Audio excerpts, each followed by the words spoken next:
Hello, good evening, Tribuners. Welcome back with me, Mutiara, in Indonesian News of Tribun Lampung. We will present you an interesting and updating information from every place in Indonesia. And here, the complete news. The first news comes from East Java. Reok Ponorogo is proposed as UNESCO Intangible Cultural Heritage. The Ponorogo Regency government has submitted a proposed Reok Ponorogo nomination file as an intangible cultural heritage contained in the United Nations Educational, Scientific and Cultural, or UNESCO. The file was submitted to the Directorate of Cultural Protection, Directorate General of Culture, Ministry of Education, Culture and Technology on Monday, 14 March 2022. The region of Ponorogo Sugiri said that the recording of Reok as an intangible cultural heritage recorded in UNESCO was a breath of fresh air for this art, which is identical to the southern peacock. One of them is to keep Reok Ponorogo from becoming extinct due to the times, especially during this COVID-19 pandemic.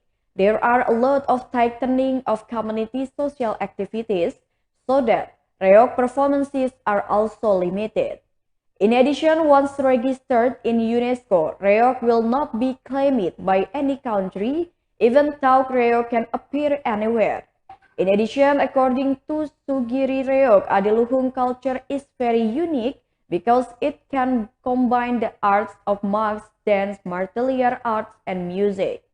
Sugiri asks all parties, including the people of Ponorogo Regency, to support Reok Ponorogo, so that the central government could propose it to be listed as an intangible cultural heritage at UNESCO.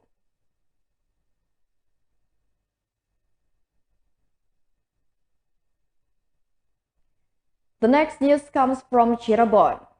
The corruption case of COVID-19 funds in Indramayu is revealed.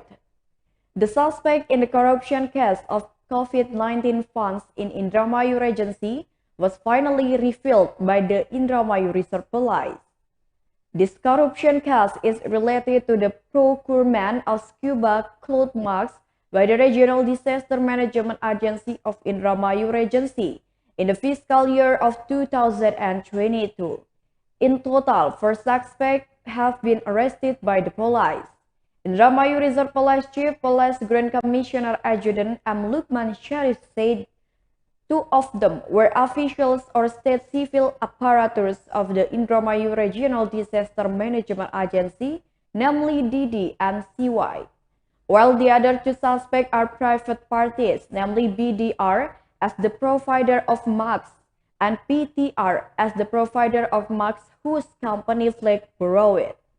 Police Grand Commissioner Adjutant M. Lukman Sharif said that for the actions of the suspects, the state suffered losses of up to 4.6 billion rupiah. The funds that were supposed to be for the purpose of dealing with COVID-19 in Indramayu Regency were actually used by the suspects for personal gain. In addition, the police also managed to save money worth 190 million rupiah from the proceeds of corruption as evidence.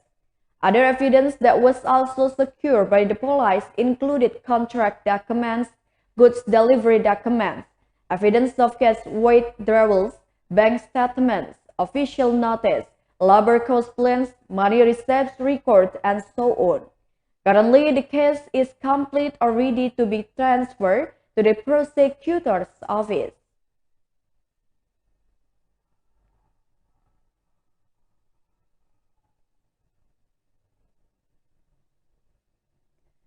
And the next news is long queues of vehicles to get diesel in North Minahasa. Queues for diesel type fuel began to occur at the Ermadidi public refueling station, North Minahasa, on Tuesday, March 15, 2022. It was observed that the queue was more than 300 meters long. There are 22 vehicles, both trucks and containers. At several public refueling stations from tribunmanado.co.id's monitoring, There are also many who are crying for diesel. Noble, as a supervisor at the Air Madidi public refueling station when interviewed, said that the queues have been around since early March.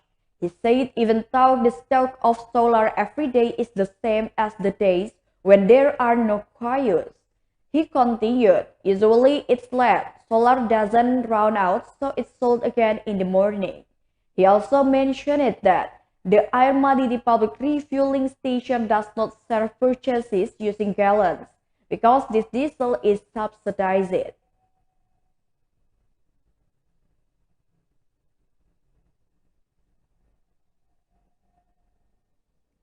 The next news comes from Banten. A 22-meter long bridge in Serang City collapsed in the flood. A 22-meter construct bridge in Angsana Village, Kasaman District, Serang City, collapsed after being hit by a flood on Tuesday, March 1, 2022. Based on the monitoring of tribunbanten.com, the remaining waste mixed with bamboo and root still covers the area around the bridge. Until now, the construct lines of the bridge are still standing and have not been evacuated. Budi, a local resident, said the bridge is usually used as the main access for residents to the highway, to schools and others. The bridge connects Angsana Village and Pemindangan Village, Unyur Village. The bridge was hit by a flood at 12 o'clock a.m. The water level from the Cibanten River was 6 meters. According to him, the bridge can only be passed by pedestrians and two wheels. Some residents who were close to the other side of the bridge are desperate to cross the bamboo debris that is on the river's surface. Sukron added, during the incident there was a loud sound when the bridge collapsed. Residents worked together to burn wood waste. The bridge was completed in 2019 from the ASA SCTV grant. Currently, residents and school children have to make a 5-kilometer detour to the highway due to the broken bridge. He hopes that the bridge will be rebuilt. In addition, the break in the bridge has been reported to the relevant agency, but there has been no special handling.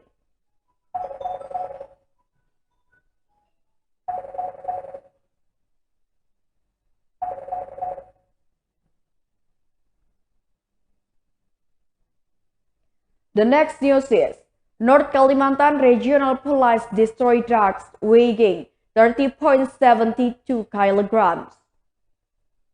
The Directorate Drug Investigation of North Kalimantan Police destroyed evidence of methamphetamine weighing 30.72 kilograms by dissolving it in a container filled with water in the lobby of the Police Building B of the North Kalimantan area on Tuesday, March 15, 2022.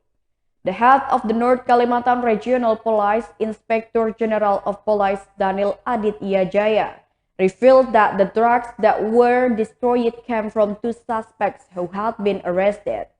The 2 Malaysians, each with the initial YH and A, were Sabu couriers. Inspector General of Police Daniel Aditya Jaya also briefly recounted that the evidence of the crystal methamphetamine was planned to be delivered to you at the Twin Pancang Tower in the waters of the Bunyusi, Bulungan Regency, North Kalimantan Province.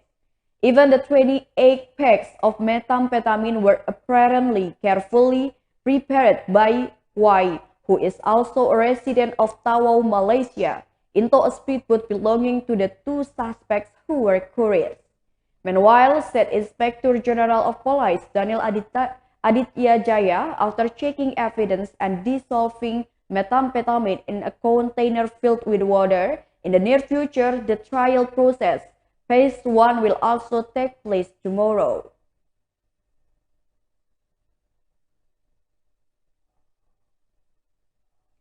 The next news is, case of mine oil well fire in Aceh. Regarding the traditional oil wells fire, which caused 2 deaths and 1 victim is being treated at the Zainul Abidin Regional General Hospital, Banda Aceh. The East Aceh Research Police have examined a number of witnesses related to the incident and are currently investigating the perpetrators, landowners, and financiers. The Resort Police chief emphasized that his party would not play around and was committed to taking firm action against the perpetrators of this illegal drilling. The head of the Resort Police also mentioned that the Technician Chemical Radioactive Team Mobile Brigadier Gegana Unit of the Aceh Regional Police on Sunday, March 13, 2022 had also taken samples, water, oil, and gas around the oil well traditional fire. This aims to check whether there is environmental pollution due to the impact of the traditional oil well fire. The result of a check from the Gegana Mobile Brigadier Unit of the Aceh Regional Police stated that the area was in dangerous category. Therefore, people are advised to wear masks and not to light fires or smoke. This appeal has also been followed up by the District Leadership Conference of Rantau Peurelak, the sub-district, by installing warning banners around the location of the incident.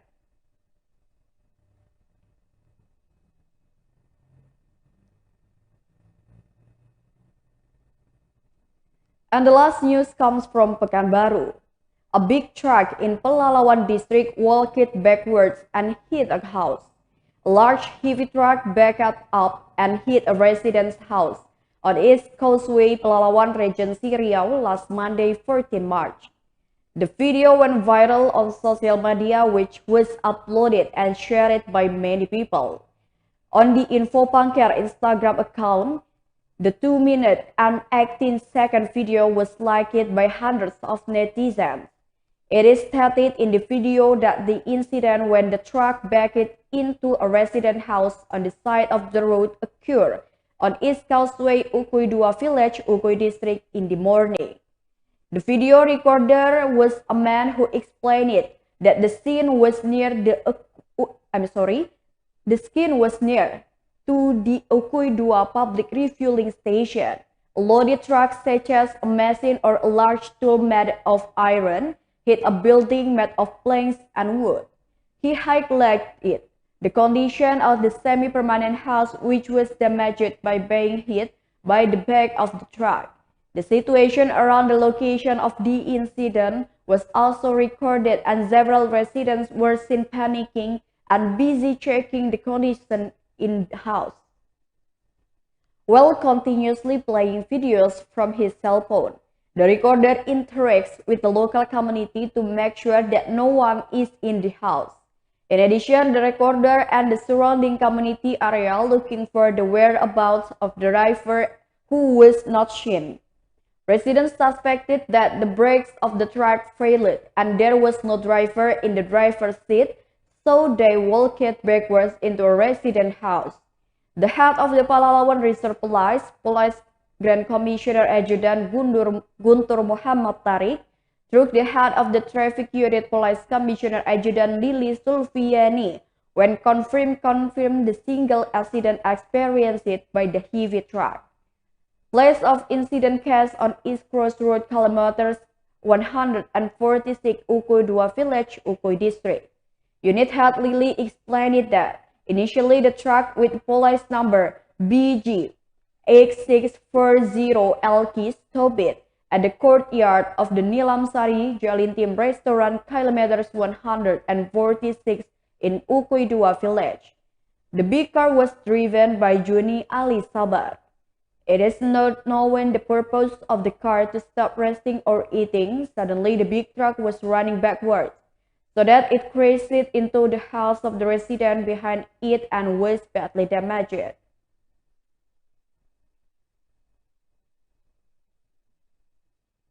Well, that's all the news for today with me, Mutiara. Thank you for watching and have a nice day.